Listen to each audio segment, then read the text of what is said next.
Саламатсыздарбы, сабагыбыз уланталы. Бүгүнкү сабагыбызда биз сөздүк логикалык тест бөлүмүндөгү окшоштуктарга кайрадан кайрылабыз. Окшоштуктар анын ичинен жуптардын байланышы жолдору. Бүгүнкү байланышыбыз өлчөө байланышы.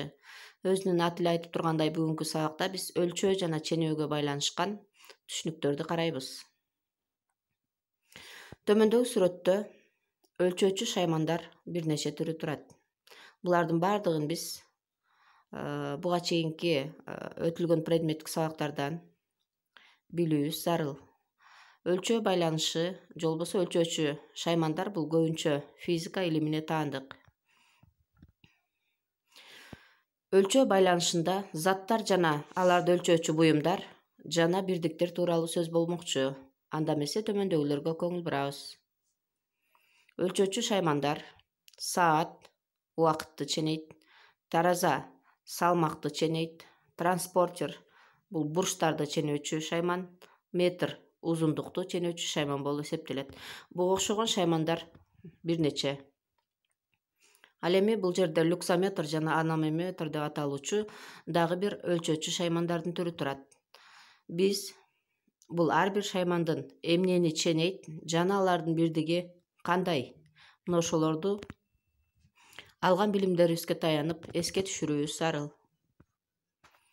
Ошону менен эле бирге өлчөө байланышында кадимки эле кыргыз элине же болбосо башка улуттарга таандык байыркы чембирдиктери дагы кездешет.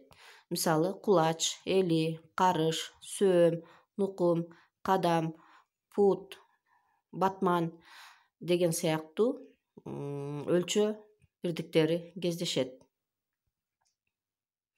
Негизинен бул байланыш 5 түрдүү болот. Анын ичинен биздин аналогияларда көп кездешкени 4 түрү. Азыр мына ошол 4 түрдүн ар бирине кеңири токтоло кетсек. Биринчи, заттар жана өлчөө бирдиктери же болбосо кайсыл затты кандай бирдик менен өлчөп ченейбиз жана атайбыз. Мисалы, бриллиант карат. Демек, бриллиантты ченөөдө карат деген бирдик колдонулат, граммдан сырткары.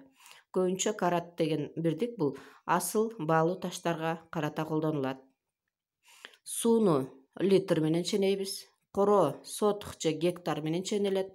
Бой, мисалы, адамдын бою метр менен ченелет, сантиметр метр. Тоо бийиктиги ченелет метр менен. Убакыт ай, минут, секунда, кылым, жыл деп ченеле бермекчи. Демек, бул жерден биз заттар жана аларды өлчөөдө кайсыл бирдикти колдонуп атайбыз. Мына ошого көңүл буруубуз зарыл. Анда эмесе заттар жана өлчөө бирдиктерине тиешелүү суроолорго көңүл бурабыз. Шекер килограмм.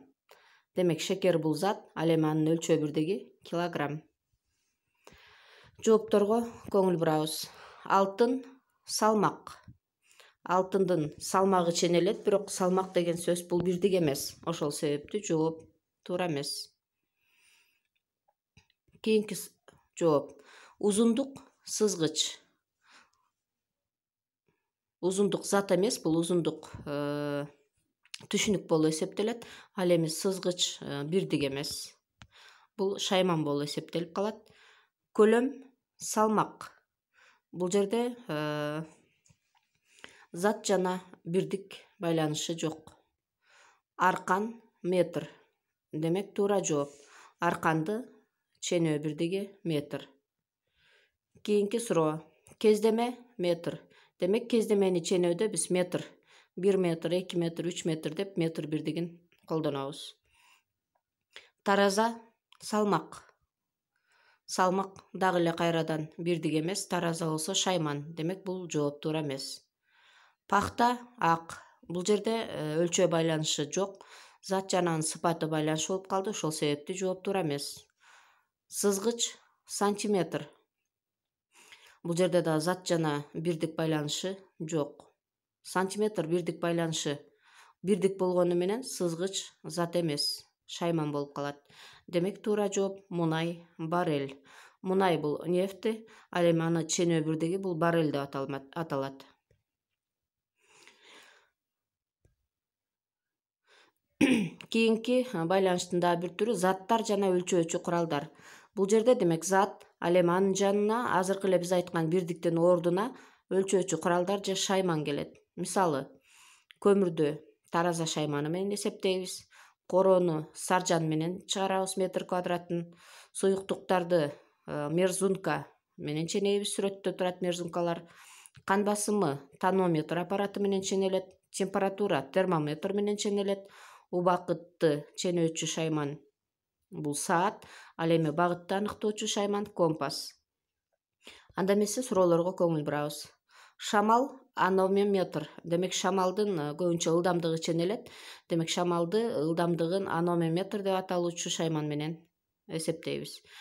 Жоопторго көңүл бурабыз. Биринчи, ток күчү амперметр. Демек ток күчүн эсептөөчү шайман бул амперметр. Мына ошол себептүү бул жооп биринчи эле үлгү жупка туура келди, туура жооп катары кабыл алабыз. Ал эми калган жоопторго көңүл бурабыз. Дарья узундук. Бул жерде эч кандай шайман жок, демек байланыш туура эмес. Тоо бийик. Бул жерде дагы өлчөө байланышы жок, жооп туура эмес. Басым килограмм. Басым эч убакта килограмм менен ченелбейт. Анын үстүнө бул жерде эч кандай шайман кездешкен жок. Кийинки суроого көңүл бурабыз. Динамометр күч. Демек, бул жерде орун тартиби гана алмашып калды. Күчтү динамометр деп аталуучу шайман менен эсептейбиз. Демек, орун тартибине дагы көңүл буруп, туура жоопту издейбиз. Алма тараза. Бул жерде эч кандай шайман кездешкен жок, жооп туура эмес. Короо аянт. Албетте короонун аянты эсептелет, бирок бул жерде дагы эсептөөчү шайман жок. Сызгыч сантиметр. Сызгычты шайман катары алсак болот, бирок сантиметрди ченебейбиз. Бул жерде зат түшүнүгү жок. Бирдик болуп калды, ошол себептүү жооп туура эмес. Тонометр кан басым. Өзүңүздөр көрүп тургандай, тонометр бул аппарат, шайман. Ал эми ал менен кан басымы эсептелет. Демек, орун тартиби жагынан дагы шайман жана аны эсептөөчү зат катары байланышы катары дагы динамометр күч деген үлгү жупко, тонометр кан басымы деген жуп туура келди. Туура жооп тонометр кан басымы. Ал эми кийинки байланыш түшүнүктөр жана бирдиктер. Биз жана зат жана бирдик дегенди караганбыз. Эми түшүнүктөр бул жерде бир аз көңүл бурушубуз керек болот. Себеби жоопту издегенде адашып калышыбыз мүмкүн. Түшүнүк менен затты тактап алуубуз зарыл. Мисалы үчүн, салмак бул түшүнүк. Көлөм, аянт, салмак грамм, килограмм, тонна менен эсептелет. Көлөм болсо куб, баррель, литр менен эсептелет. Аянт сотук, гектар же квадрат метр же чарчы метр деп кыргызча айтып жүрөбүз. Мына ошого көңүл буруубуз зарыл. Убакыт түшүнүгү саат, жыл, кылым менен эсептелет. Ал эми узундук түшүнүгү карыш, метр, километр бирдиктери менен эсептелет. Калыңдыкты биз эсептейбиз миллиметр, сантиметр, эли деген бирдиктер аркылуу. Демек, ушул байланышка дал келген жоопторду, суроолорду иштеп көрөбүз. Узундук кулач. Биз жогоруда айткандай, демек, бул байланышта эл оозунда кабыл алынып келген бирдиктер, чен бирдиктер да колдонулат. Бул жерде көрүп атасыздар, узундукту демек кулач менен ченейбиз. Жоопторду карайбыз. Бийик, жапыс. Бул жерде антонимдик байланыш, жооп туура эмес. Картошка, кап. Картошка бул зат, түшүнүк эмес, ошол себептүү жооп туура эмес. Үй, бөлмө. Үй, бөлмө демек бул өлчөө байланышы жок, бул бүтүн жана бөлүк байланышына кетип калат. Демек, бизде бир туура жооп калды. Калыңдык, эли. Демек, калыңдык түшүнүгүн биз эли деген бирдик менен ченесек болот экен. Кийинки суроого көңүл бурабыз. Салмак, центнер. Демек, салмакты килограмм, тонна, центнер деп эсептей беребиз. Карайбыз жоопторду. Оор, оор, жеңир. Бул жерде дагы антонимдик байланыш келди, өлчөө байланышы жок, жооп туура эмес. Убакыт, секунд. Демек, убакыт түшүнүгүн секунд бирдиги менен эсептесек болот экен, жооп туура. Ал эми жыл, мезгил бул бүтүн жана бөлүк байланышына кетип калды, жооп туура эмес. Түндүк, компас. Албетте түндүктү компас шайман менен аныктайбыз, бирок компас бул бирдик эмес. Ошол себептүү жооп туура эмес. Андан кийин эми заттар жана түшүнүктөргө келдик. Демек кайсыл зат эмнеси ченелет? Түшүнүк көңүл бурабыз. Мисалы, жолдун узундугу ченелет, сүрөттөргө көңүл бурабыз. Кардын калыңдыгы эсептелет, тоонун бийиктиги эсептелет, көлдүн же океандын же деңиздин тереңдиги эсептелет, адам салмагын эсептесек болот, аба же күн деп алсак болот, ысыктыгы эсептелет. Көңүл бурабыз.